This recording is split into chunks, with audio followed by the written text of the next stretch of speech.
Stock മാർക്കറ്റിലെ നിധി കണ്ടുപിടിച്ചാലോ? Yes, എന്താണ് stock മാർക്കറ്റിൽ ഒളിഞ്ഞിരിക്കുന്ന നിധി? ഇത് നമ്മളെ പോലുള്ള സാധാരണ ആളുകൾക്ക് കണ്ടുപിടിക്കാനായിട്ട് സാധിക്കുമോ? എങ്ങനെ ഇത് കണ്ടുപിടിച്ച് ഇതിൽ ഇൻവെസ്റ്റ് ചെയ്ത് ഈ നിധി എടുക്കാനായിട്ട് സാധിക്കും?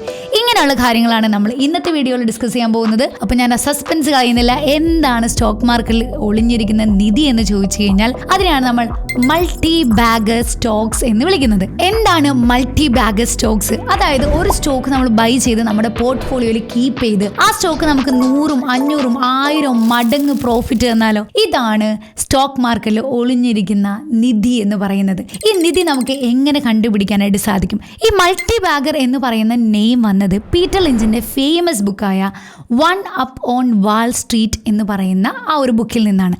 അതായത് ഡബിൾ ആയിക്കഴിഞ്ഞാൽ 2 ബാഗർ, ട്രിപ്ലറ്റ് ആയിക്കഴിഞ്ഞാൽ 3 ബാഗർ, 4 ആയിക്കഴിഞ്ഞാൽ അങ്ങനെ വന്ന് മൾട്ടി ബാഗർ എന്ന ഒരു പേര് വന്നത് അങ്ങനെയാണ്. ഒരു സ്റ്റോക്ക് ഭാവിയിൽ മൾട്ടി ബാഗറായിട്ട് പെർഫോം ചെയ്യണമെങ്കിൽ എന്തൊക്കെയാണ് അതിൻ്റെ ക്രൈറ്റീരിയ എന്ന് നമുക്ക് നോക്കാം. ഇപ്പോൾ ഫോർ എക്സാമ്പിൾ നമ്മുടെ റിലയൻസ് ആയിക്കോട്ടെ, HDFC ആയിക്കോട്ടെ, ഇതൊക്കെ ഒരുപാട് റിട്ടേൺസ് അവരുടെ ഇൻവെസ്റ്റേഴ്സിന് കൊടുത്തിട്ടുണ്ട്. അതും ഇതുപോലെ പിച്ച വെച്ച് വന്ന കമ്പനികൾ തന്നെയാണ്. അത് ഭാവിയിൽ മൾട്ടി ബാഗറായിട്ട് മാറിയിട്ടുണ്ട്. അപ്പോൾ ഇങ്ങനെ ഭാവിയിൽ ഇനി നമുക്ക് അതിലൊന്നും അതിൻ്റെ ബേസിക് പോയിന്റിൽ പോയിട്ട് അല്ലെങ്കിൽ അതിൻ്റെ താഴ്ന്ന പ്രൈസിൽ പോയിട്ട് നമുക്ക് ഇൻവെസ്റ്റ് ചെയ്യാനായിട്ട് പറ്റില്ല. അപ്പോൾ ഇനി നമുക്ക് എന്തിൽ ഇൻവെസ്റ്റ് ചെയ്താൽ അത് ഭാവിയിൽ മൾട്ടി ബാഗർ ആവാനായിട്ട് സാധിക്കും? അതായത് stocks with strong earning growth, അതായത് കൺസിസ്റ്റൻ്റ് ആയിട്ട് പ്രോഫിറ്റ് തരുന്ന സ്റ്റോക്കുകൾ നമുക്ക് ഇൻവെസ്റ്റ് ചെയ്ത് കഴിഞ്ഞാൽ മേ ബി അത് ഭാവിയിൽ മൾട്ടി ബാഗർ ആവാനായിട്ട് ചാൻസ് ഉണ്ട്. അതുപോലെ തന്നെ സ്കെയിലബിലിറ്റി. ഇപ്പോൾ ഒരു കമ്പനിയുടെ പ്രൊഡക്റ്റ് ഒരു സ്ഥലത്ത് മാത്രമല്ല ഇന്ത്യയിലുള്ള എല്ലായിടത്തും ഡിസ്ട്രിബ്യൂട്ട് ചെയ്യാനും അതുപോലെ തന്നെ അതുകൊണ്ട് ആളുകൾക്ക് ഉപകാരം ഉണ്ടാവുകയും ചെയ്യുകയാണെങ്കിൽ മാത്രമാണ് ആ ബിസിനസ്സിന് സ്കെയിലബിലിറ്റി ഉള്ളൂ എന്നുള്ളതാണ്. അപ്പോൾ സ്കെയിലബിൾ ആയിട്ടുള്ള ഒരു പ്രൊഡക്റ്റാണ് ആ കമ്പനിക്ക് ഉള്ളതെങ്കിൽ തീർച്ചയായിട്ടും അത് ഭാവിയിൽ മൾട്ടി ബാഗർ ആവാനുള്ള ചാൻസ് ഉണ്ട്. അതുപോലെ തന്നെ ലോ ഡെപ്റ്റ്, അതായത് കമ്പാരിറ്റീവ്ലി ഹെൽത്തി ആയിട്ടുള്ള ഒരു ബാലൻസ് ഷീറ്റും ഡെപ്റ്റും കുറഞ്ഞ കമ്പനികളാണെങ്കിൽ തീർച്ചയായിട്ടും ഭാവിയിൽ മൾട്ടി ബാഗർ ആവാനുള്ള ചാൻസ് ഉണ്ട്. അതുപോലെ തന്നെ കോമ്പറ്റിറ്റീവ് എഡ്ജ്, അതായത് യുണീക്ക് പ്രൊഡക്റ്റ് ആണ് അവരുടെ, ബാക്കി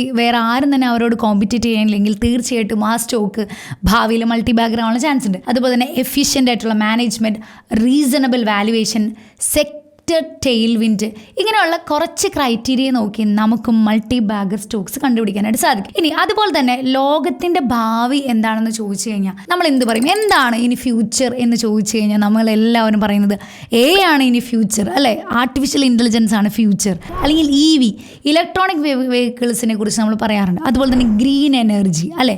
അതുപോലെ തന്നെ പല സെക്ടേഴ്സായ സെമി കണ്ടക്ടേഴ്സ്, അങ്ങനെ പല സെക്ടേഴ്സും ഭാവിയിൽ ഇനിയും ഗ്രോ ചെയ്യാനുള്ള ചാൻസ് ഉണ്ട്. അതുപോലെ ഹൈഡ്രജൻ, EVനേക്കാൾ കൂടുതൽ നമ്മൾ ഹൈഡ്രജൻ ഇപ്പോഴും അതിൻ്റെ എക്സ്പീരിയൻസും കാര്യങ്ങളൊക്കെ നടന്നുകൊണ്ടിരിക്കുകയാണ്. അപ്പോൾ ഇതെല്ലാം ഭാവിയാണെന്ന് നമുക്കറിയാം. അപ്പോൾ ഇങ്ങനെയുള്ള ഫ്യൂച്ചർ കോൺസെൻട്രേറ്റ് ചെയ്ത് പ്രവർത്തിക്കുന്ന കമ്പനികൾ തീർച്ചയായിട്ടും എന്ത് ചെയ്യാനുള്ള ചാൻസ് ഉണ്ട്? ഭാവിയിൽ മൾട്ടി ബാഗർ ആവാനുള്ള ചാൻസ് ഉണ്ട്. ഇനി ഫണ്ടമെൻ്റൽ അനാലിസിസ് നടത്തുമ്പോൾ അതിൻ്റെ ROE, ROCE, അതുപോലെ തന്നെ PE റേഷ്യോ, അതുപോലെ തന്നെ track promoter holding, annual reports, follow sector trends, ഇതൊക്കെ കാണാനായിട്ട് നമുക്ക് യൂസ് ചെയ്യാൻ പറ്റുന്ന ഒന്നാണ് സ്ക്രീനർ എന്ന് പറയുന്ന ഈ ഒരു ആപ്ലിക്കേഷൻ. ഇപ്പം എൻ്റെ വീഡിയോ കാണുന്നവർക്ക് ഈ screener.in വളരെ സുപരിചിതമായിട്ട് നോക്കിയിട്ടുണ്ടാവും.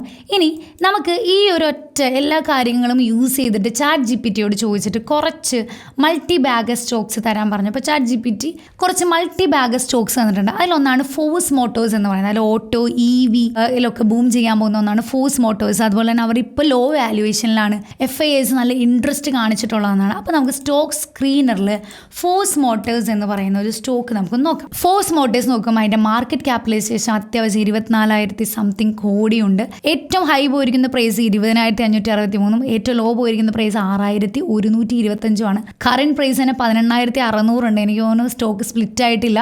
നല്ലൊരു ഹ്യൂജ് അപ് ട്രെൻഡിലാണ് ഈ ഒരു സ്റ്റോക്ക് പോയിക്കൊണ്ടിരിക്കുന്നത്. കമ്പനി ഹസ് റിഡ്യൂസ്ഡ് ഡെപ്റ്റ്, ഓൾമോസ്റ്റ് റിഡ്യൂസ്ഡ് ആണ്. അതുപോലെ തന്നെ ഗുഡ് പ്രോഫിറ്റ് ഗ്രോത്ത് ആണ് ലാസ്റ്റ് 5 ഇയേഴ്സിൽ കാണിച്ചുകൊണ്ടിരിക്കുന്നത്. പിന്നെ അതിൻ്റെ കോൺസ് പറയാൻ stock is trading at 8.03 times its book value, earning include and another income of 471 crores. Okay, അപ്പോൾ അനദർ ഇൻകം ആണ് അവരുടെ ഏണിങ്സിൽ ഇൻക്ലൂഡ് ചെയ്തിരിക്കുന്നത്. പക്ഷേ അത് അത്ര വലിയ കോൺസ് ഒന്നല്ല, എന്നാലും കുഴപ്പമില്ലാത്ത കമ്പനിയാണ്. പിന്നെ ഇതിൻ്റെ കമ്പാരിറ്റീവ്ലി ഇവരുടെ പിയർ കമ്പാരിസൺ, അതായത് ഇവരുടെ സെയിം ബിസിനസ് ചെയ്യുന്ന ഈ ഒരു കമ്പനികൾ നമുക്കിവിടെ കാണാം. അതിലൊരു 5ാം സ്ഥാനത്ത് തന്നെ ഫോഴ്സ് മോട്ടോഴ്സ് ഉണ്ട്. പിന്നെ അവരുടെ ആ ഒരു സെയിൽസ് ഗ്രോത്തും അത്യാവശ്യം ഗ്രോ ചെയ്യുന്നുണ്ട്. അടുത്ത ഈ ഇയർ അവർ എക്സ്പെക്ട് ചെയ്യുന്ന 50% ഗ്രോത്ത് ആണ്. അതുപോലെ തന്നെ ഷെയർ ഹോൾഡിംഗ് പാറ്റേൺ നോക്കി കഴിഞ്ഞാൽ പ്രൊമോട്ടേഴ്സിൻ്റെ കയ്യിൽ ഷെയർ ഹോൾഡിങ്സ് ഉണ്ട്. FAI അവരുടെ ഹോൾഡിംഗ് കൂട്ടിക്കൊണ്ടുവന്നിട്ടുണ്ട്. DAS കുറച്ചുകൊണ്ട് വന്നിരിക്കുകയാണ്. പക്ഷേ FAS ആണ് നമുക്ക് കുറച്ചും കൂടി കൂടുതലായിട്ട് കോൺസെൻട്രേറ്റ് ചെയ്യാനുള്ളത്. പബ്ലിക്കിൻ്റെ കയ്യിലും അത്യാവശ്യമുണ്ട്, അവരും അത് കുറച്ചുകൊണ്ട് വന്നിട്ടുണ്ട്. പിന്നെ പബ്ലിക്കിൻ്റെ കയ്യിൽ അധികം ഉണ്ടാവാനുള്ള ചാൻസ് ഭയങ്കര കുറവാണ്. കാരണം ഓൾറെഡി പ്രൈസ് കൂടിയ സ്റ്റോക്ക് ആയതുകൊണ്ട് 18,000 രൂപ എന്നൊക്കെ പറയുമ്പോൾ റീറ്റെയിൽ ട്രേഡേഴ്സ് അത്ര ഇൻട്രസ്റ്റ് കാണിക്കില്ല. പക്ഷേ എന്നിരുന്നാലും കാശ് സ്പെൻഡ് ചെയ്യാനുള്ള ആൾക്കാരാണെങ്കിൽ ഇറ്റ്സ് ഫൈൻ. ഫോഴ്സ് മോട്ടോഴ്സ് നമ്മൾ ട്രേഡിംഗ് വ്യൂവിൽ ഇട്ട് നോക്കുമ്പോഴും ആ ഒരു ഗ്രോത്ത് മാർക്കറ്റിൽ കാണുന്നുണ്ട്. ഇതിന് മുന്നുള്ള സ്വിംഗ് ഹൈ ആയ 9,000 ഒക്കെ ബ്രേക്ക് ചെയ്തിട്ട് വലിയൊരു ഹ്യൂജ് ആയിട്ടുള്ളൊരു ട്രെൻഡിങ് മാർക്കറ്റാണ്. ഇന്ന് മാത്രം 4% കയറിയിട്ടുണ്ട്. പക്ഷേ ഇന്നത്തെ കാര്യം നമ്മൾ നോക്കേണ്ട ആവശ്യമില്ല, കാരണം മൾട്ടി ബാഗർ ആവാൻ ചാൻസ് ഉള്ള സ്റ്റോക്കാണ് നമ്മൾ നോക്കിക്കൊണ്ടിരിക്കുന്നത്. ഇനി അടുത്തതാണ് ChatGPT തന്നൊരു സ്റ്റോക്ക്. എൻ്റെ സ്റ്റോക്ക് അല്ല, എൻ്റെ സജഷൻ അല്ല. ചിലപ്പോൾ ഭാവിയിൽ ഇത് ആയേക്കാം. അപ്പോൾ ഒക്കെ നമ്മുടെ വീഡിയോ ഒക്കെ ഇവിടെ കിടക്കുന്നുണ്ടെങ്കിൽ ഇതൊക്കെ മൾട്ടി ബാഗർ ആയെന്ന് പറയാം. എന്നിരുന്നാലും എൻ്റെ അനാലിസിസ് അല്ല, ഞാൻ ChatGPT കൊടുത്തപ്പോൾ ChatGPT കുറച്ചും കൂടി നല്ല റിസൾട്ട് തരാൻ പറ്റും എന്നുള്ളതുകൊണ്ട് കൊടുത്താണ്. കാംലിൻ ഫൈൻ സയൻസസ് എന്ന് പറയുന്ന ഒരു കമ്പനിയാണ് തന്നിരിക്കുന്നത്. അപ്പോൾ അതൊന്നും നമുക്ക് നോക്കാം. കാംലിൻ ഫൈൻ സയൻസ് ഏകദേശം മാർക്കറ്റ് ക്യാപ്പൊക്കെ വളരെ കുറവാണ്, 496 കോടിയാണ്. ആൻഡ് ഇവർ കുറച്ചും കൂടി സ്പെസിഫൈ ചെയ്തിട്ടുള്ളത് സ്പെഷ്യാലിറ്റി ഓഫ് കെമിക്കൽസിൻ്റെ ബിസിനസ്സിലാണ്.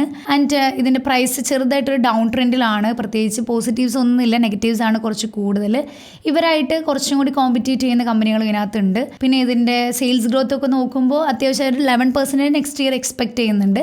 നമ്മുടെ ഷെയർ ഹോൾഡിംഗ് പാറ്റേൺസ് നോക്കുമ്പോൾ പ്രൊമോട്ടേഴ്സ് ആണ് ഷെയർ ഹോൾഡിംഗ് കൂട്ടിക്കൊണ്ട് വന്നിരിക്കുന്നത്. അതുപോലെ FIAസും കുറച്ചിട്ടുണ്ട്, DAS കുറച്ച് കൂട്ടിയിട്ടുണ്ട്. പബ്ലിക്കിൻ്റെ കയ്യിലാണ് ഏറ്റവും കൂടുതലുള്ളത്. അപ്പോൾ എന്തായാലും ഈ സ്റ്റോക്ക് കുറച്ച് നാളോട് കിടക്കാനുള്ള chance is very high, because പബ്ലിക്കിൻ്റെ കയ്യിൽ കുറച്ച് കൂടുതലുണ്ടെങ്കിൽ അത്ര ഇൻട്രസ്റ്റഡ് അല്ല. പിന്നെ ഒരെണ്ണം ChatGPT എന്ന എലൈറ്റ്കോൺ ഇൻ്റർനാഷണൽ, ഗണേഷ് ഹൗസിംഗ്, ഷാൻഡി ഡൂട്ട് ഇൻഫ്ര ആൻഡ് അതേഴ്സ്. അപ്പോൾ അങ്ങനത്തെ കുറച്ച് കമ്പനികളാണ് ChatGPT പല ഡിഫറെൻറ്റ് സോഴ്സിൽ നമുക്ക് തന്നിരിക്കുന്നത്. പിന്നെ ഇതിൽ കുറച്ചും കൂടി നമുക്ക് ഗ്രീൻ എനർജി ഇൻക്ലൂഡ് ചെയ്യുക, അല്ലെങ്കിൽ ഈ പറഞ്ഞ സെമി കണ്ടക്ടേഴ്സ്, സെറാസ് ആൻറ്റിവെയർ ഒക്കെ ChatGPT എനിക്ക് ഇതിന് മുമ്പ് തന്നിട്ടുള്ളതാണ്. ആക്ച്വലി ഞാൻ ഈ ഒരു സെയിം ടോപ്പിക്കിൻ്റെ വീഡിയോ ഞാൻ 2 വീക്സ് മുമ്പ് ചെയ്തിരുന്നു. പക്ഷെ അതിൽ ഞാൻ ക്ലെയിം ചെയ്യുന്നുണ്ടായിരുന്നു എനിക്കൊരു സ്റ്റോക്ക് ഇത്ര % തന്നു എന്ന് പറഞ്ഞുകൊണ്ട്. പക്ഷെ അങ്ങനെ ക്ലെയിം ചെയ്തുകൊണ്ടാണെന്ന് തോന്നുന്നു യൂട്യൂബ് ചെറുതായിട്ട് ആ വീഡിയോ ഒന്ന് റിമൂവ് ചെയ്തു. അപ്പോൾ അതുകൊണ്ട് എനിക്ക് കൂടുതലായിട്ട് അങ്ങനെ ക്ലെയിം ചെയ്യാൻ പറ്റില്ല. മൾട്ടി ബാഗ് സ്റ്റോക്സ് ഒന്നും സംഭവിക്കില്ല, ഇതൊക്കെ ഭയങ്കര ഇതാണെന്നൊക്കെ പറഞ്ഞ് കമൻറ്റ്സ് ഞാൻ ഒരുപാട് കണ്ടു. പക്ഷേ ടെലഗ്രാമിലേക്ക് മെസ്സേജ് അയക്കുകയാണെങ്കിൽ ഞാൻ അതിൻ്റെ പ്രൂഫ് നിങ്ങൾക്ക് തരാം. പക്ഷേ എന്താണെന്ന് പറയട്ടെ, എനിക്കറിയില്ലായിരുന്നു മൾട്ടി ബാഗ് ആവാൻ ചാൻസ് ഉള്ള സ്റ്റോക്ക് ആണെന്നൊന്നും. അതുകൊണ്ട് തന്നെ എൻ്റെ വളരെ ചെറിയ ക്വാണ്ടിറ്റി ഉണ്ടായിരുന്നുള്ളൂ. അതുകൊണ്ട് എനിക്ക് അത്ര എക്സൈറ്റിംഗ് ഒന്നുമല്ല. പക്ഷേ കിട്ടുമെന്നുള്ളത് ഒരു ഷുവർട്ടി പല സ്ഥലത്ത് നമുക്ക് പറയാൻ പറ്റില്ല. അതുകൊണ്ട് ഞാൻ അങ്ങനെ ഒന്നും ഷുവർ എന്നുള്ളൊരു വേർഡേ യൂസ് ചെയ്യുന്നില്ല. ചിലപ്പോൾ കിട്ടാം, ചിലപ്പോൾ കിട്ടാതിരിക്കാം. എന്നാൽ നമ്മൾ ട്രൈ ചെയ്യാം അല്ലേ. കിട്ടും എന്നുള്ളത് കൊണ്ട് നമ്മൾ ട്രൈ ചെയ്യാതിരിക്കരുത്. ഒന്നുമില്ല എന്ന് വിചാരിച്ച് റിഗ്രറ്റ് ചെയ്യാതെ എന്തെങ്കിലുമൊക്കെ നിങ്ങൾ ചെയ്ത് വെച്ചാലാണ് നിങ്ങൾക്ക് എന്തെങ്കിലും കിട്ടുള്ളൂ അല്ലേ. അപ്പോൾ തീർച്ചയായിട്ടും നിങ്ങളുടെ ഒരു ഫസ്റ്റ് സ്റ്റെപ്പ് എന്നുള്ള രീതിയിൽ നിങ്ങൾക്ക് ഈ ഒരു മൾട്ടി ബാഗർ, അതായത് സ്റ്റോക്സ് വാങ്ങിച്ചിട്ട് നിങ്ങൾ അതിനെക്കുറിച്ച് മറന്നു കളഞ്ഞേക്കാം. ചിലപ്പോൾ ഭാവിയിൽ ഇതൊക്കെ തുറന്ന് നോക്കുമ്പോൾ എല്ലാം പൊടി തട്ടിയൊക്കെ നോക്കുമ്പോൾ ചിലപ്പോൾ ഒരു സുപ്രഭാതത്തിൽ കോടീശ്വരനെ ആയേക്കാം എന്നുള്ളതാണ്. അപ്പോൾ തീർച്ചയായിട്ടും മൾട്ടി ബാഗ് സ്റ്റോക്സ് ഐഡൻറ്റിഫൈ ചെയ്യാനായിട്ട് ശ്രമിക്കുക. പിന്നെ നിങ്ങൾ എല്ലാവരും ചെയ്യുന്ന ഒരു മിസ്റ്റേക്ക് എന്ന് പറയുന്നത്, എല്ലാവരും പറയുന്ന കേട്ട് നല്ല സ്റ്റോക്സിലൊക്കെ ഇൻവെസ്റ്റ് ചെയ്തിടുമ്പോൾ പെട്ടെന്ന് തന്നെ എന്തെങ്കിലുമൊക്കെ നെഗറ്റീവ് ന്യൂസ് കേൾക്കാൻ, മാർക്കറ്റ് പൊട്ടി അല്ലെങ്കിൽ സ്റ്റോക്ക് മാർക്കറ്റിൽ ഇടിവ്, അങ്ങനത്തെ നെഗറ്റീവ്സ് കേൾക്കുമ്പോൾ നിങ്ങൾ പാനിക് ആവരുത്. കൃത്യമായിട്ടുള്ള കാര്യങ്ങൾ പഠിച്ചതിന് ശേഷം മാത്രമാണ് ഇത് സെല്ല് ചെയ്ത്, അതായത് ബുക്ക് ചെയ്ത് കളയാൻ പാടുള്ളൂ.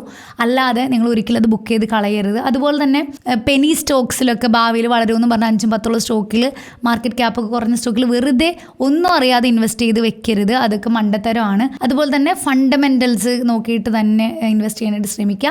സ്റ്റോക്ക് ടിപ്സിൻ്റെ പിറകെ പോവാതിരിക്കുക.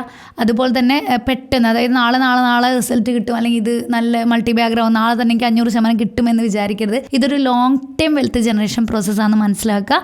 എന്നിട്ട് മാത്രം ഇൻവെസ്റ്റ് ചെയ്യാനായിട്ട് ശ്രമിക്കുക. അപ്പോൾ ഈ മൾട്ടി ബാഗ് സ്റ്റോക്സിനെ കുറിച്ച് ഒരിക്കലും മറക്കരുത്. ചിലപ്പോൾ ഈ ഒരു വീഡിയോ ആയിരിക്കാം നിങ്ങളുടെ ജീവിതം മാറ്റിമറിക്കാനായിട്ട് പോകുന്നത്. അപ്പോൾ തീർച്ചയായിട്ടും കണ്ടുപിടിച്ച് ഇൻവെസ്റ്റ് ചെയ്യുക. ഡിമാറ്റ് അക്കൗണ്ട് എടുത്ത് എന്തെങ്കിലും ഡൗട്ട് ഉണ്ടെങ്കിൽ എനിക്ക് ടെലഗ്രാമിൽ മെസ്സേജ് ചെയ്യുക. ഞാൻ നിങ്ങളെ സപ്പോർട്ട് ചെയ്യുന്നതായിരിക്കും. അപ്പോൾ അടുത്തൊരു വീഡിയോ ആയിട്ട് വീണ്ടും കാണുന്നവരേക്കും